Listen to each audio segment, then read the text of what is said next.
ബാപ്പുജി എങ്ങോട്ടാ? ഞാനിവിടുത്തെ ഗ്രാമങ്ങൾ സന്ദർശിക്കാൻ വേണ്ടി ഇറങ്ങിയതാ.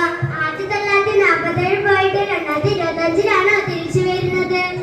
തിരിച്ചു വരണമെന്നൊന്നും കരുതിയതല്ല. ഇന്ന് നമ്മുടെ നാടിന്റെ അവസ്ഥയെ കുറിച്ച് എനിക്ക് ചിന്തിക്കാൻ പോലും കഴിയുന്നില്ല.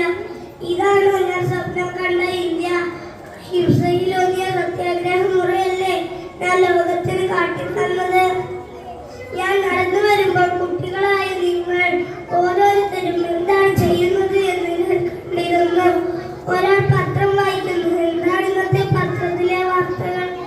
സ്ത്രീധനത്തിന്റെ പേരിൽ ഭർത്താവ് ഭാര്യയെ കൊന്നു, മകൻ അച്ഛനെ വെട്ടിക്കൊന്നു, അഴിമതി, അക്രമം, കള്ളക്കടത്ത്, ഇങ്ങനെ കുറെ വാർത്തകൾ. നമുക്ക് കിട്ടിയ സ്വാതന്ത്ര്യത്തെ നാം ദുരുപയോഗം ചെയ്യുകയാണ്. പരസ്പര സ്നേഹത്തിലൂടെയും സമാധാനത്തിലൂടെയും ജീവിക്കേണ്ട നാം അവരവരുടെ സന്തോഷത്തിനു വേണ്ടി എന്തും ചെയ്യാൻ മടിയില്ലാത്തവരായി മാറിയിരിക്കുന്നു. ഇതിനു പുറമെ രാഷ്ട്രീയ പാർട്ടികൾ തമ്മിലുള്ള സംഘർഷങ്ങൾ വേറെ.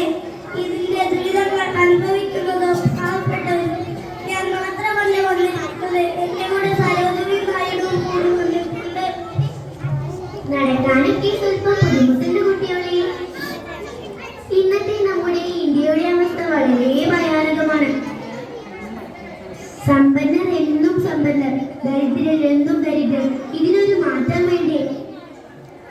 ഇന്ത്യയുടെ ഭാവി കുഞ്ഞുങ്ങളിലാണെന്ന് നെഹ്റു പറഞ്ഞതുപോലെ നാളെയുടെ ഭാവി നിങ്ങളുടെ സമ്പത്ത്.